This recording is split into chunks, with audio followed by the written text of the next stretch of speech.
Hello friends, today we are going to discuss about string functions.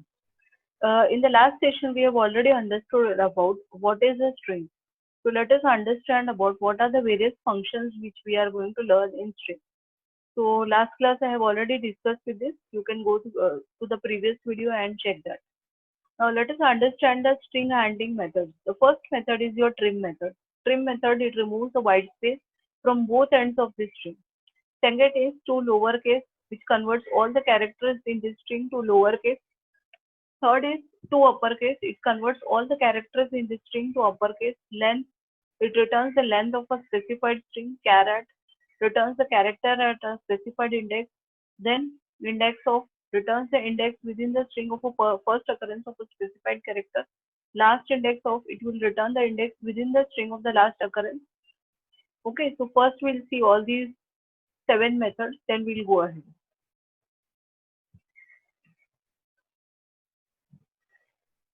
So the very first thing, let's say we have taken two string S1 and S2. Okay, I'll open Excel for just making you clear how exactly it gets stored.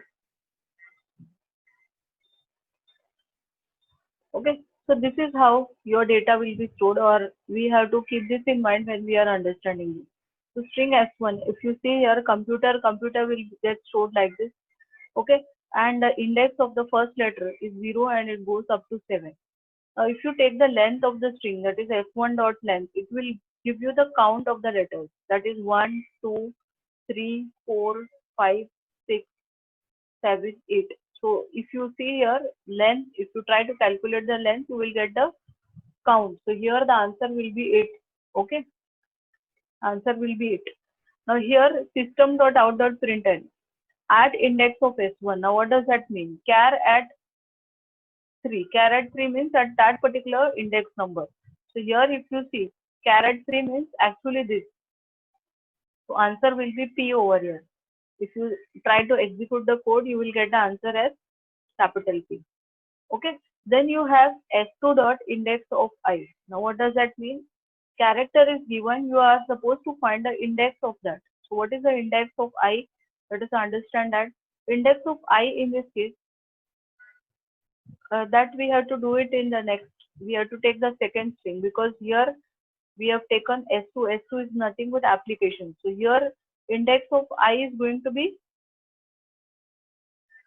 the first occurrence, 4. So here the answer will be 4. Okay, then the last index, S2 dot last index of I. So what is the last index of I? So if you see here, the last index of I is 8. So 8 will be the answer over here. Okay. Next is your index of E. Now E is not there in S2. If you see here, E is not there. So if E is not there, then you will get -1 as the answer. So here you will get the answer as -1. I've commented what it will be returning. So as you can see here, I hope everyone is clear with this. These are the methods. First method is a length method. It will give you the count of characters. Caret, it will give you the character at that particular index number. Index of, it will give you the index number of that particular character. Last index of, it will give you the last index of that particular character. And here E is not present. So -1 is the answer. Let us run this and see this code.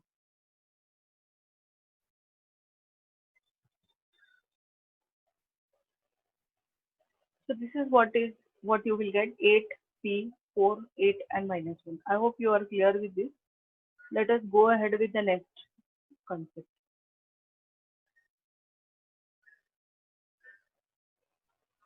Okay. So trim I have already explained in the previous video. Let's go for the next method.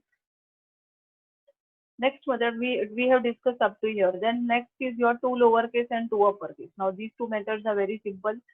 Just it is conversion of case. So here we can just uncomment these lines.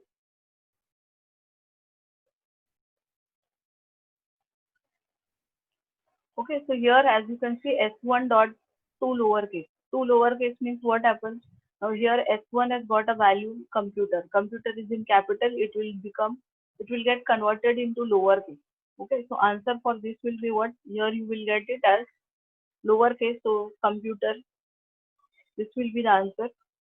Okay, same way S2 dot to uppercase. Now S2 is in lowercase, so you will get the answer as uppercase. It will get converted to uppercase. So here you will get applications.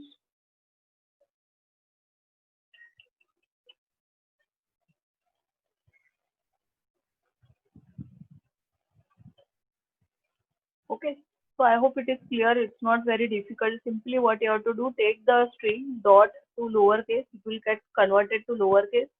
Store it into the whatever variable you want to store it. Right now I've stored it in S1 only. Simply we are displaying it. Same kind of thing we are doing for S2. Here we are converting it to uppercase. Let us run and see the output.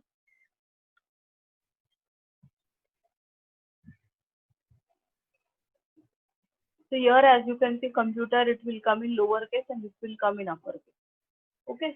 So we have discussed up to here last index. So the next method is your concat. Now concat is concat the specified string to the end of this string. That is at the end. It's just like adding two strings. So let us see how what is the code for that and how we are supposed to do the addition of two strings.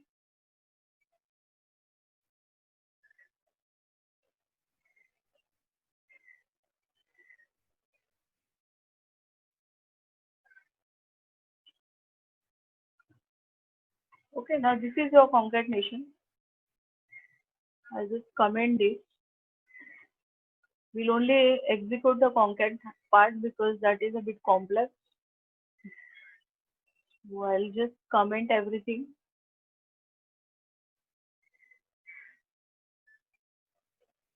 We have kept only the concat part now.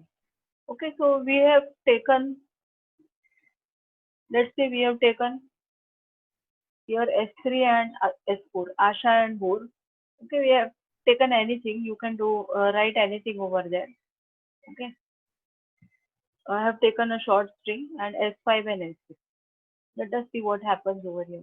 So when I say S5, S3 dot concat, so what will happen? What is there in S3?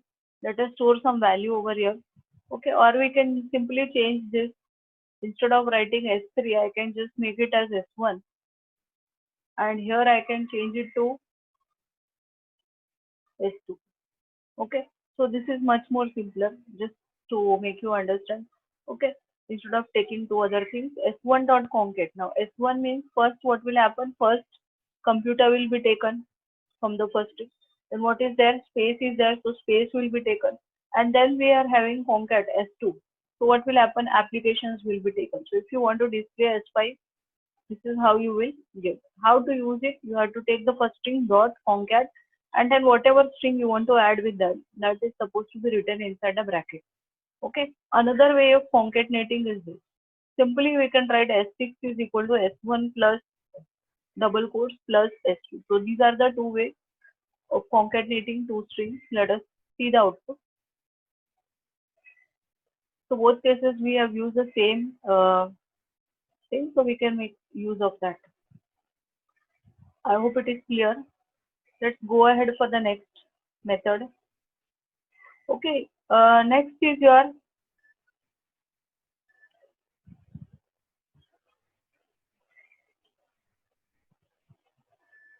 we'll take a easy one first. Starts with and ends with. Okay, I have to take three different videos, otherwise the video will become very big. So starts with and ends with. Now starts with is nothing but it will check for a particular string. Let us see over here. We take another program.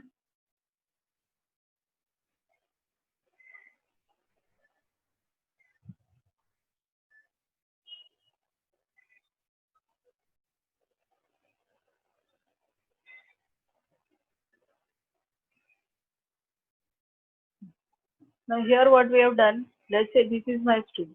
I want to check whether s dot starts with this. Okay. So it will simply display whether it is checking. Okay. So I'll remove the remaining part. This is not required. So here checking with this or checking with high. So remaining all part I am just commenting so that it doesn't create any kind of confusion.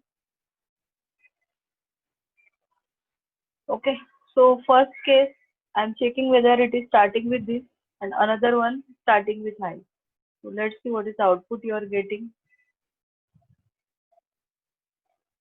The first one you will get true, another will it you will get false. So this is very simple. Simply it will give you a true or false value. Same way you can have your AND with. So simply I will just copy the same thing.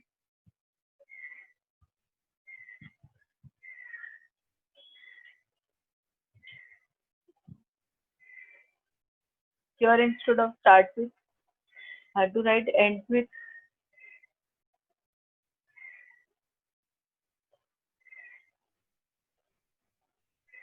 Okay.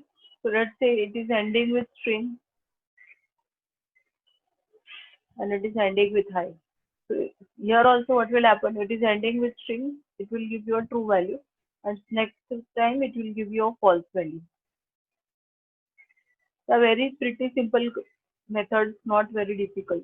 So I hope everyone is clear with this. They are not at all difficult. Okay, these are the simple methods starts with and ends with. I hope you have understood today's session. Let's stop with this because together it will be too confusing. Next my video I will explain you about some more